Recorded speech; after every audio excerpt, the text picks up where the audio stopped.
নমস্কার, daily wisdom with মৃগাঙ্কাতে আপনাদের সবাইকে স্বাগত। আজ হলো শুক্রবার, আর আজকে বিশেষ কিছু রান্না নেই, কারণ কালকে যা রান্না করেছিলাম মোটামুটি সবই রয়েছে।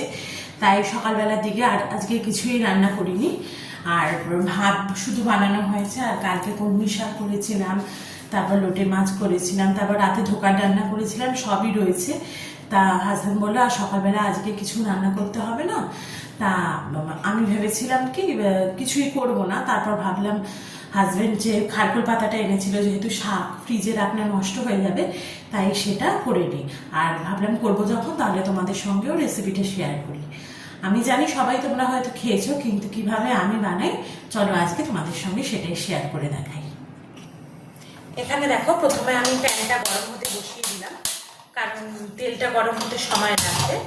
আর এদিকে দেখো, আমি কিন্তু রসুন আর কাঁচা লঙ্কাটাকে আগে থেকে ধুয়ে জলে ভিজিয়ে রেখেছিলাম। আর এখানে যে খারকোল পাতাটা আছে সেটাও কিন্তু ডাঁটিটাকে বাদ দিয়ে পাতাগুলোকে শুধু নিয়েছি, আর সেটাকে কুচি করে ভালো করে ধুয়ে নিয়ে অল্প একটু নুন মাখিয়ে রেখেছি, যে পাতাটা যাতে মজে যায়। এবার আমি কিন্তু এই পাতাটাকে রসুন আর কাঁচা লঙ্কার সঙ্গে একসাথে বেটে নেব। তার জন্য আমি প্রথমে একটা মিক্সি নিয়ে নিচ্ছি। এই মিক্সার জারের মধ্যে আমি প্রথমে রসুন আর কাঁচা লঙ্কাটাকে কিন্তু দিয়ে দিচ্ছি।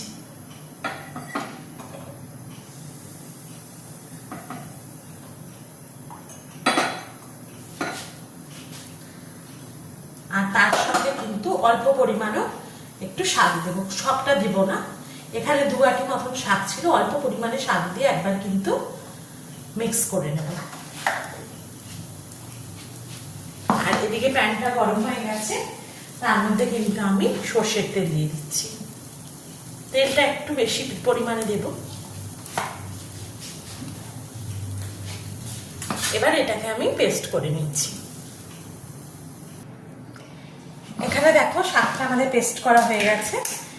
এবার কিন্তু এটাকে আমি একটা পাত্রতে ঢেলে রাখলাম, আর আরো বাদ বাকি যে শাকটা আছে সেটাও কিন্তু এইভাবে দিয়েই আমি পেস্ট করে নেব।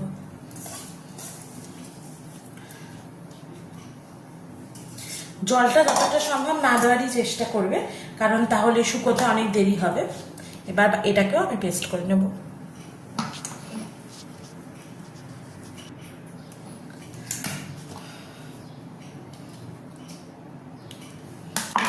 এখানে দেখো, পুরো শাকটাকে আমি বেটে নিয়েছি, আর এদিকে আমার তেলটাও কিন্তু একদম গরম হয়ে গেছে। এবার আমি এর মধ্যে কালো জিরে ফোড়ন দিয়ে দিচ্ছি। তোমরা চাইলে অল্প করে এর মধ্যে একটু পেঁয়াজ কুচিয়ে দিতে পারো, কিন্তু আমি দিলাম না। আমি শুধুমাত্র কালো জিরেটাকে ফোড়ন দিলাম, আর ফোড়ন দিয়ে কিন্তু একদম মিশিয়ে নেব।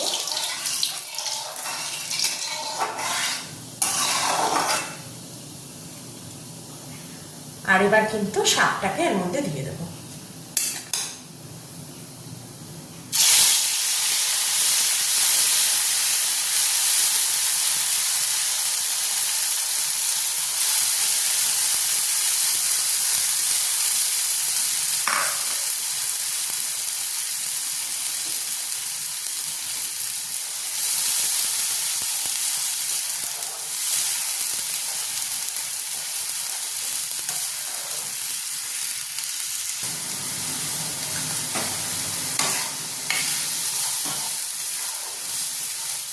এবার আমি এর মধ্যে কিন্তু দিয়ে দেবো অল্প পরিমাণে নুন। নুনটা বুঝেই দেবো, কারণ আগে থেকে আমি মাখিয়ে রেখেছিলাম শাকের মধ্যে নুন, তাই নুনটা কিন্তু টেস্ট অনুযায়ী দিতে হবে। এর মধ্যে আমি অল্প করে একটু চিনি দিয়ে দেবো। চিনিটাও অপশনাল, তোমরা চাইলে কেউ নাও দিতে পারো।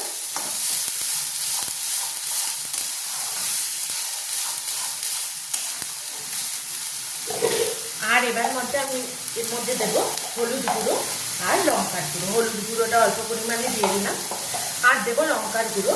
কাঁচা লঙ্কা আমি 3টে দিয়েছি, আর আরেকটু আমার মনে হয় ঝাল লাগবে, সে কারণে আমি একটু লঙ্কার গুঁড়ো দিলাম।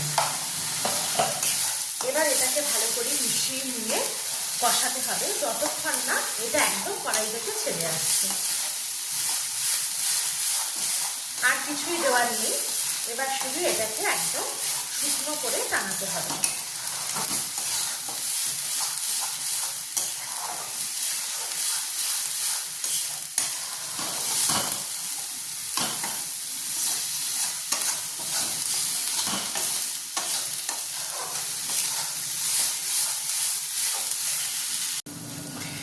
এতক্ষণ দেখো মিডিয়াম ফ্লেমে রেখে কিন্তু আমি এটাকে ভালো করে শুকনো করে নিয়েছি।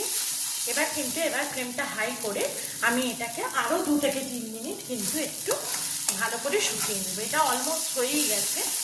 এবার আরও 2-3 মিনিট আমি একটু হাই ফ্লেমে এটাকে একটু ভাজা ভাজা হতে দেবো।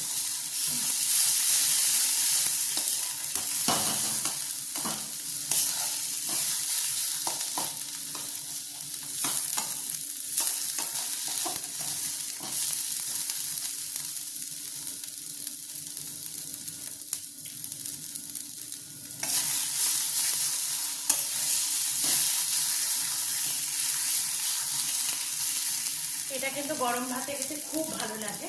আমি অনেকদিন পর খাচ্ছি আজকে, কারণ এর মাঝখানে দেখিও নি। আর হাজব্যান্ডকে বলে দিয়েছিলাম, ও যেহেতু চেনে না তাই ও আনতেও পারতো না, এবার চিনে গেছে। কারণ সবসময় তো আর ওর সঙ্গে বাজার যাওয়া হয় না, আর বাজার গেলেও সবসময় এই শাক পাওয়া যায় না। তাই সেদিন যখন দেখেছিল আমিও বলে দিয়েছিলাম যদি দেখতে পাও তাহলে নিয়ে আসবে। তো ও বুঝতে পারেনি 2 বাটি এনেছিল, কিন্তু আরেকটু বেশি করে আনলেও খারাপ হতো না। এটাকে কিন্তু বানিয়ে রেখেও তোমরা 1 দিন 2 দিন খেতে পারো। এটা একটু ঝাল ঝাল বেশি ভালো লাগে।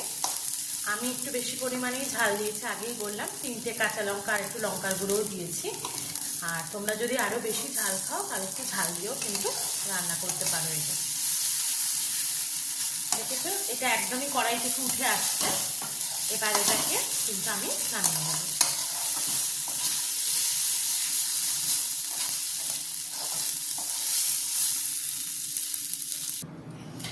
দেখো আমার খারকুল পাতা বাটা রেডি। আর এটা একটু আমি টেস্ট করেছিলাম, খেতে কিন্তু খুব সুন্দর হয়েছে। তোমরা অবশ্যই জানিও যে তোমাদের আমার রেসিপিটা কেমন লাগলো, আর তোমরা বাড়িতেও ঠিক এইভাবেই বানিয়ে খাও নাকি, সেটাও আমাকে কিন্তু কমেন্ট করে জানিও। আজকে আর তোমাদের সঙ্গে কথা বলছি না, আবার তোমাদের সঙ্গে দেখা হবে পরের ভিডিওতে। আজকে আসছি। সবাই ভালো থেকো, সুস্থ থেকো, আর আমার চ্যানেলটাকে সাবস্ক্রাইব করে ভিডিওটাকে লাইক করে আমার পাশে থেকো।